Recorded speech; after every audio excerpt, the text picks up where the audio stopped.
Assalamualaikum warahmatullahi wabarakatuh. Salam sejahtera untuk kita semua. Perkenalkan, saya Agung Wibowo, SMM, selaku dosen program studi manajemen Fakultas Ekonomi dan Bisnis Universitas Ibnu Khaldun Bogor. Pada kesempatan kali ini, saya akan menyampaikan pernyataan diri dosen dalam unjuk kerja Tridharma Perguruan Tinggi atau PDD UKT-PT bidang pengajaran dengan NIDN 0402048903 serta NUPTK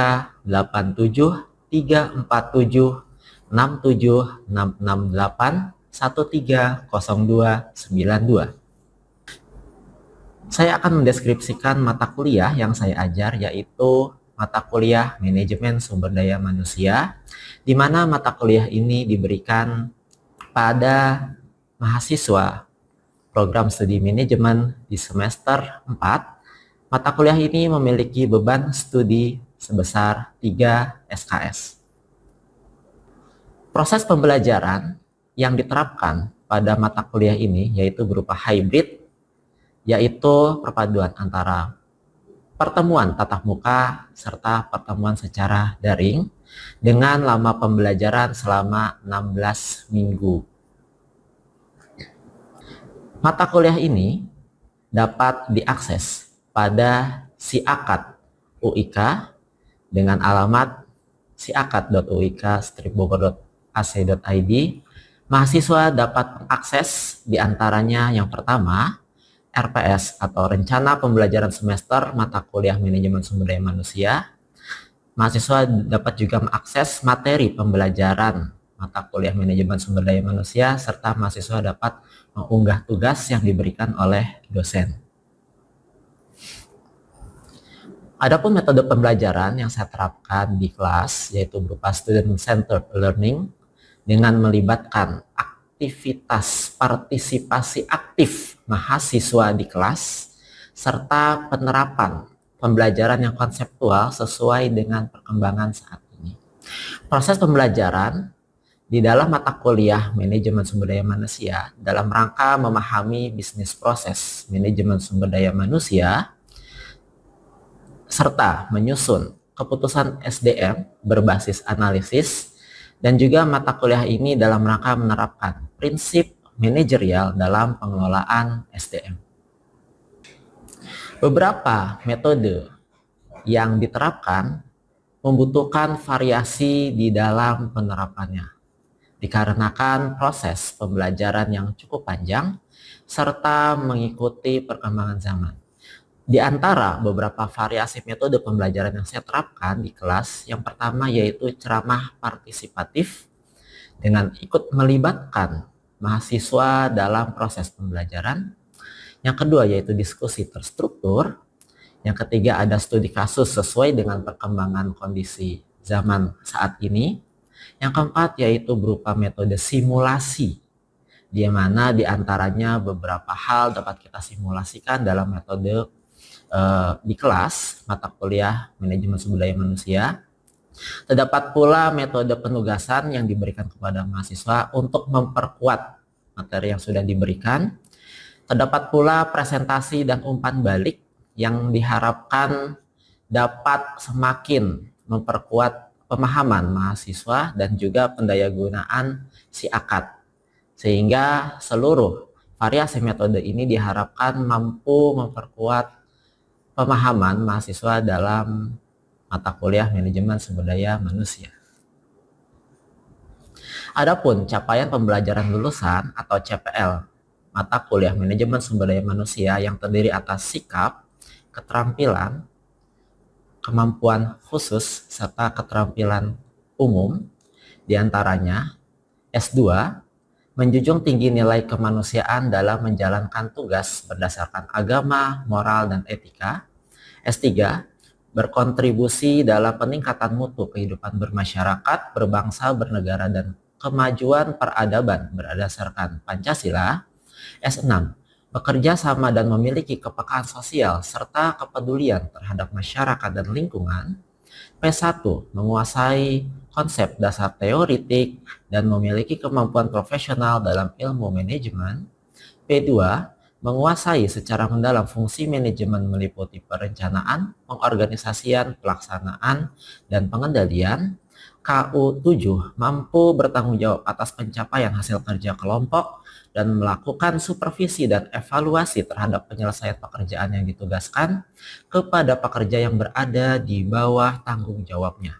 KU8 mampu melakukan proses evaluasi diri terhadap kelompok kerja yang berada di bawah tanggung jawabnya dan mampu mengelola pembelajaran secara mandiri, serta KK1 mampu berkomunikasi secara lisan dan tertulis serta membangun hubungan interpersonal dan intrapersonal.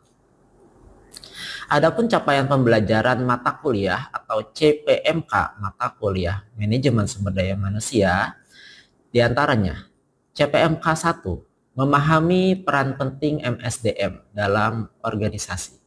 CPMK 2, memahami fungsi perencanaan SDM. CPMK 3, menganalisis pengelolaan SDM, serta CPMK 4, menganalisis pengembangan SDM. Terdapat pula sub capaian pembelajaran mata kuliah atau sub CPMK dalam mata kuliah MSDM. Yang pertama, ada sub CPMK 1, mahasiswa memahami definisi, fungsi, dan tujuan MSDM, urgensi MSDM dalam organisasi, dan berbagai paradigma MSDM. Sub CPMK 2, mahasiswa mampu menganalisis urgensi dan tahapan-tahapan dalam rekrutmen, seleksi, dan penempatan tenaga kerja. Sub CPMK 3, mahasiswa mampu menganalisis dan menyusun rencana pelatihan dan pengembangan tenaga kerja. Sub CPMK 4, mahasiswa mampu memahami dan menganalisis kinerja SDM. Sub CPMK 5, mahasiswa mampu memahami jenis kompensasi yang tepat bagi tenaga kerja. Sub CPMK 6, mahasiswa mampu menganalisis sumber dan cara meningkatkan motivasi tenaga kerja. Sub CPMK 7, mahasiswa mampu menganalisis peningkatan keselamatan kerja bagi tenaga kerja, serta sub CPMK 8, mahasiswa mampu menganalisis penghentian tenaga kerja. Berdasarkan CPMK serta sub CPMK yang ada, sehingga saya membuat materi pembelajaran sebagai berikut. Yang pertama terkait peran strategik dan tantangan lingkungan MSDM, kemudian permintaan dan penawaran sumber daya manusia, desain dan analisis jabatan serta rekrutmen karyawan. Yang keempat, seleksi karyawan, orientasi dan penempatan.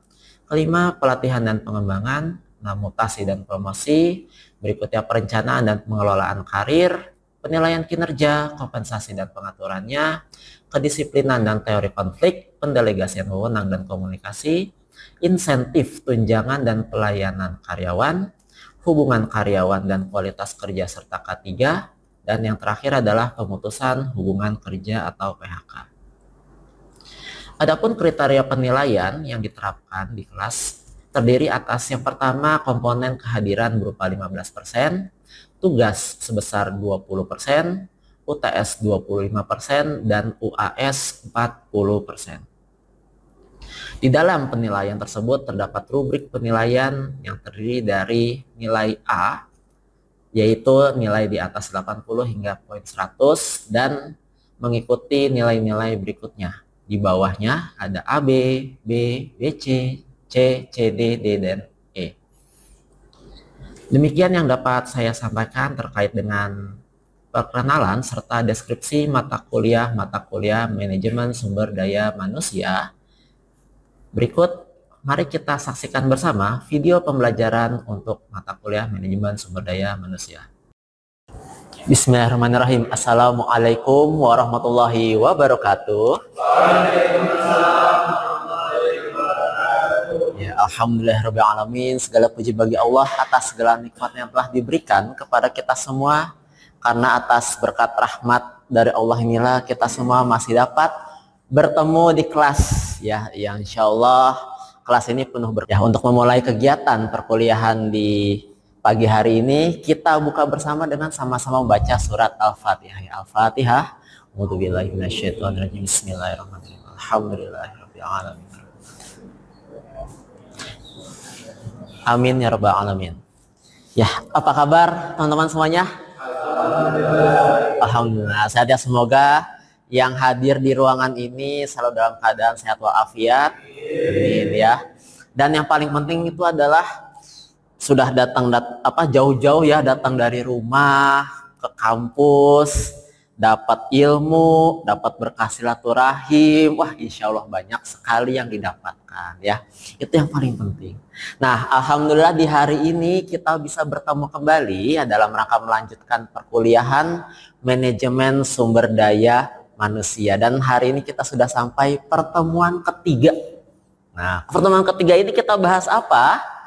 Kita akan bahas mengenai analisa jabatan. Nah, sebelum kita ke arah analisa jabatan, review sedikit ya. MSDM. Nah, kan di mata kuliah manajemen sumber daya manusia ini kita membahas bagaimana pengelolaan SDM agar efektif dan efisien dalam rangka mencapai tujuan perusahaan. Nah, SDM atau sumber daya manusia dalam artian kita pekerja lah gitu ya, pekerja, karyawan. Ini adalah aset yang berharga. Bahkan teori terkini mengatakan SDM ini sudah sebagai mitra saja, bukan hanya sebagai sumber daya lagi. Artinya semakin berkembangnya ya zaman, membuat peran ya pekerja di sini semakin penting sekali. Nah, bagaimana mengelolanya? Yaitu bagaimana kita membuat ya pengelolaan yang baik, dimulai dari SDM itu masuk ke perusahaan, kemudian kita kelola di dalam perusahaan sampai dengan si SDM ini keluar dari perusahaan. Makanya kita kenal yang namanya rekrutmen, itu kan mulai masuk nih. Rekrutmen, belum lagi ntar kita bahas tentang pelatihan ya, training and development, kemudian kita bahas lagi mengenai penilaian kinerja sampai dengan SDM tersebut nanti keluar. Yang nanti akan kita bahas di sesi pertemuan terakhir nanti, yaitu bagaimana kita melihat ya tentang PHK, tentang pensiun, nanti di sesi terakhir. Nah, tapi hari ini kita masih di tahap perencanaan SDM. Ingat ya, materi pekan lalu bagaimana sih SDM itu direncanakan. Ini review sedikit ya. Ada yang namanya peramalan kebutuhan SDM dan ada ya peramalan ketersediaan SDM. Ada supply dan demand selayaknya teori ekonomi, tapi ini dalam rangka tenaga kerja, supply and demand tenaga kerja. Peramalan ketersediaan dan kebutuhan tadi, nanti kita lihat kalau surplus pegawai di dalam perusahaan, mau nggak mau kita lakukan apa? Efisiensi ya, mungkin perampingan, mungkin kalau istilah kasarnya mungkin ya kita stop dulu lah rekrutmennya, bisa ya. Tapi kalau defisit pegawai di dalam perusahaan, kita lakukan rekrutmen. Atau mungkin posisi tadi ya, supply and demand tenaga kerja itu seimbang, equilibrium, kita nggak lakukan apa-apa. Nah, itu review dari materi yang pekan lalu. Nah, sekarang masih dalam tahap perencanaan SDM, kita bahas hal penting berikutnya. Ada yang pernah kerja di sini? Ada yang pernah kerja, magang, pernah? Oke, pernah. Yang sudah pernah kerja, yang pernah merasakan magang, itu menjadi modal penting ya bagi portofolio kalian nanti ke depannya sebelum nanti lulus. Bagi yang pernah kerja atau merasakan magang, pernah tidak merasakan, kerjaan saya ini kok berat banget ya, beban kerjanya berlebih, suka disuruh-suruh, tapi di luar job desk. Nah, padahal kita sebagai pekerja itu memiliki job desk-nya masing-masing. Saya sebagai dosen memiliki tridharma, itu job desk saya. Tapi di luar kerjaan saya sebagai dosen yang tridharma ini, pasti ada hal-hal lain yang saya kerjakan. Gitu ya. Nah, berbicara tentang analisa jabatan ini teman-teman, Ya, output dari materi kita hari ini ya, nanti kalian akan membuat satu dokumen ya, dokumen namanya dokumen analisa jabatan. Nanti itu di sesi terakhir lah, nanti saya kasih tugas ya. Nah, tujuan pembelajaran mampu memahami konsep dan pentingnya analisa jabatan, mampu melakukan analisa jabatan untuk mengidentifikasi tugas, tanggung jawab, dan kompetensi yang diperlukan suatu jabatan. Dan tujuan atau capaian pembelajaran ya, para mahasiswa diharapkan mampu memahami tentang analisa jabatan, mampu menjelaskan analisa jabatan, dan mampu membuat analisa jabatan. Terakhirnya itu mampu membuat analisa jabatan. Kayak gimana sih Pak? Nanti kita lihat.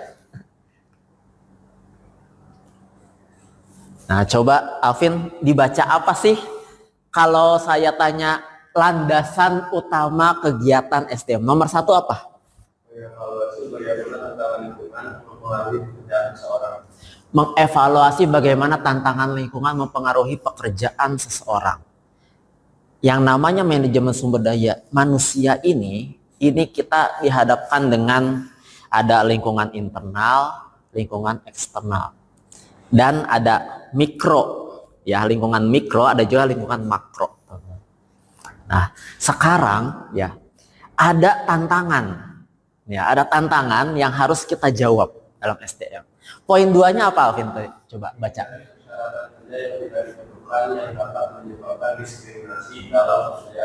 Di dalam pelaksanaan, ya, di dalam pelaksanaan tadi ya, kalau kita kesimpulannya adalah defisit.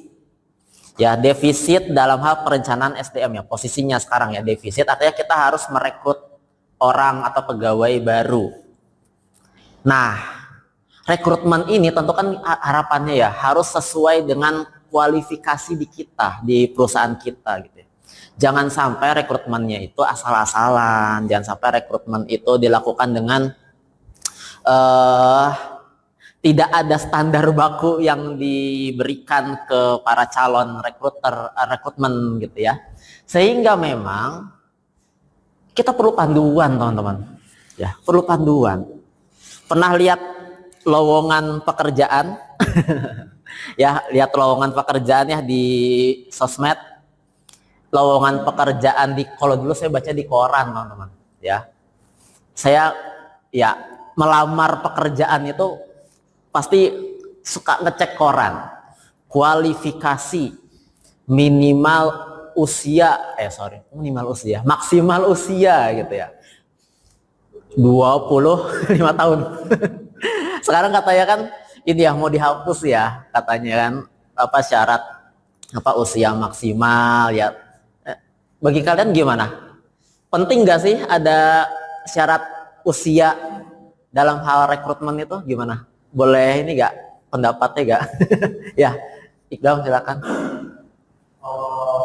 Untuk melihat preferensi dari berbagai negara lainnya Pak ya. Itu seperti Jerman, negara apa, bahkan untuk sebagian pekerjaan itu memang untuk ini seperti konstruksi segala macam, tapi untuk ini pekerjaan formal seperti buruh atau pekerjaan kantoran, karena usia kurang berapa itu diberi batas maksimal. Oke, ada pertimbangan jenis pekerjaan. Ya, jadi tidak bisa dipukul rata ya jenis pekerjaan yang ada terkait dengan maksimal usia. Oke, baik. Nah, ini usia, syarat-syarat, kemudian mungkin skill, keahlian, kemudian juga terkait apa ya, spesifikasi orangnya ini yang akan kita rekrut ini. Inilah yang sedang akan kita bahas sekarang di analisa jabatan. Nah, coba dibaca apa sih pengertian analisa jabatan?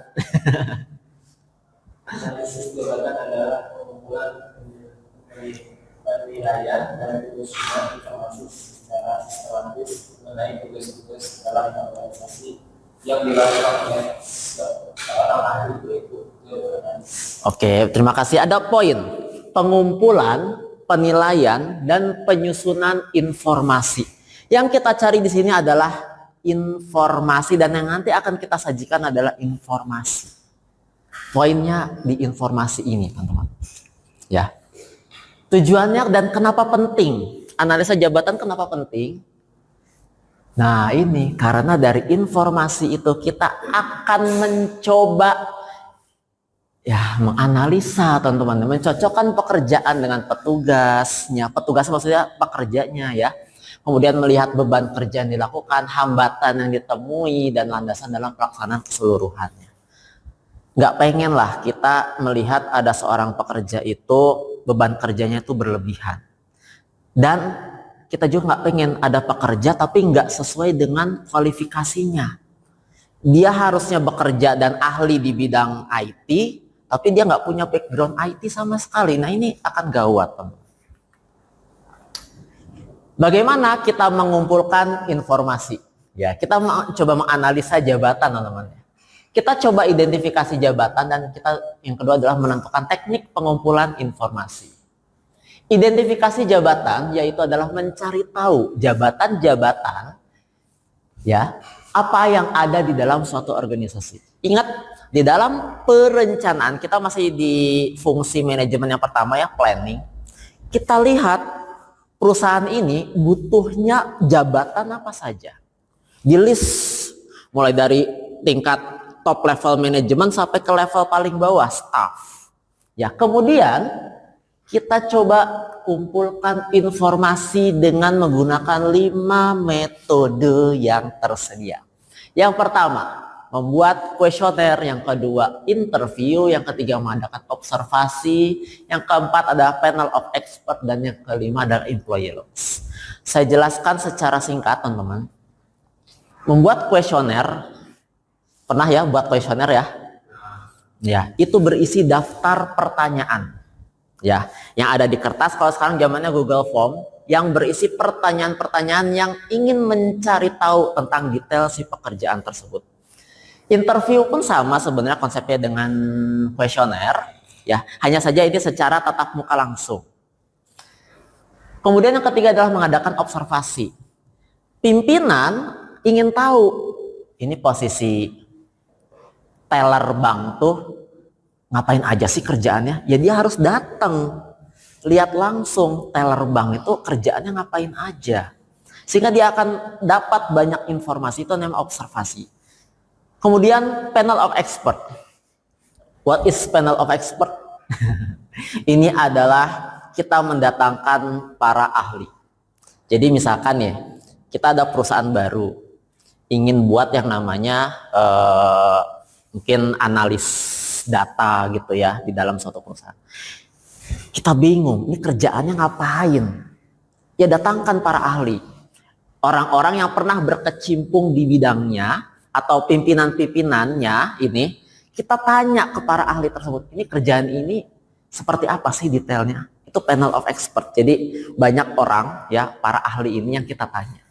Dan kita bisa mengumpulkan informasi melalui employee logs. Employee logs ini adalah jurnal, ya, jurnal hariannya para pekerja. Biasanya para pekerja ada ya di beberapa tempat itu mengumpulkan catatan-catatan terkait dengan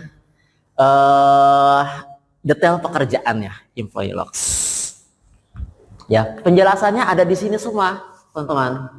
Ya, yang saya ingin kasih lihat adalah ini.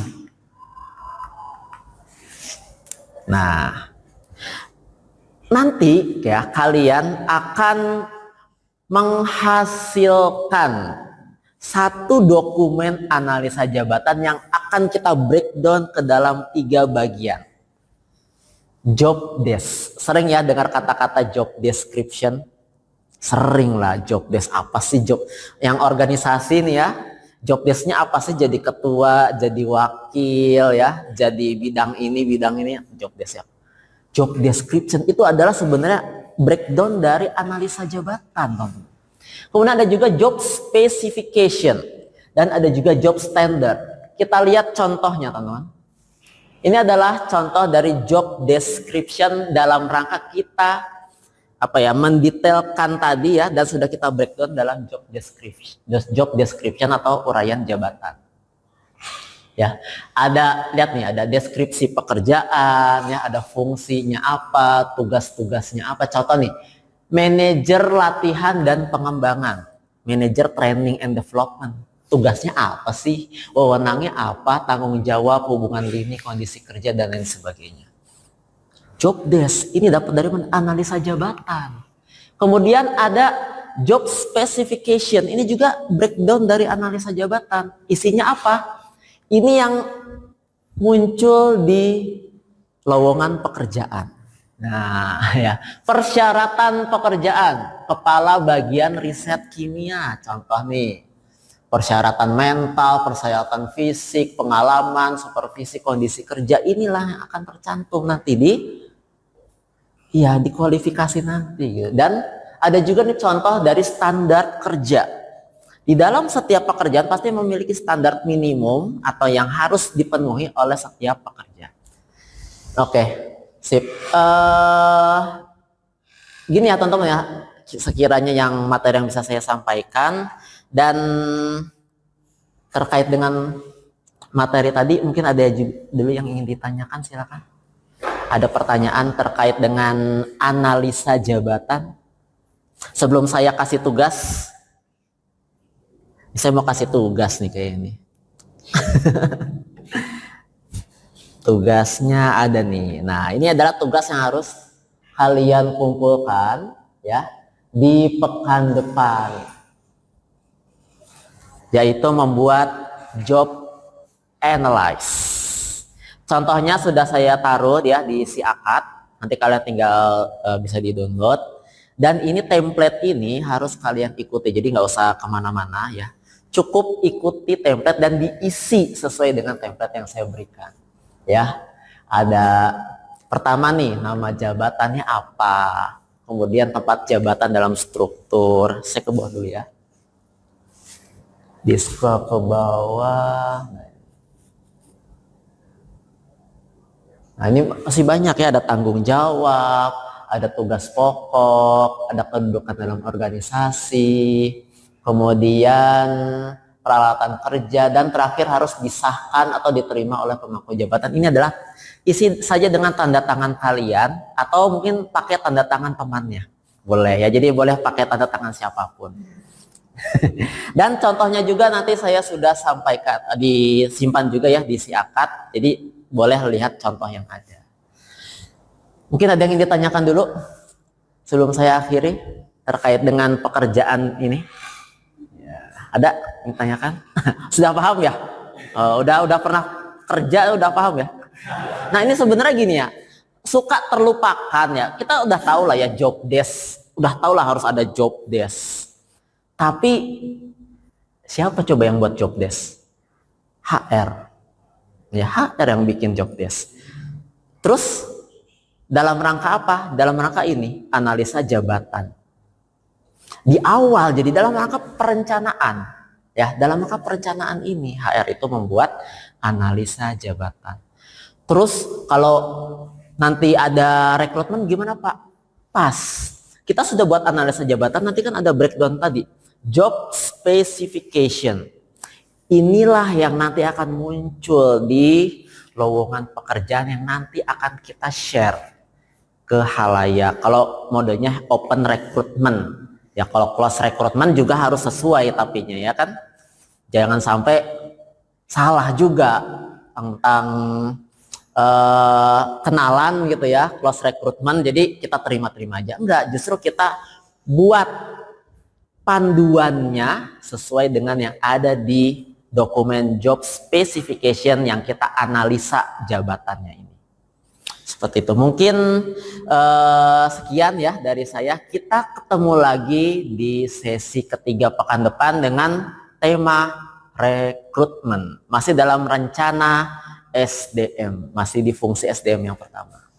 Kita akhiri ya untuk sesi hari ini. Ya, billahi taufik wa hidayah. Assalamualaikum warahmatullahi wabarakatuh.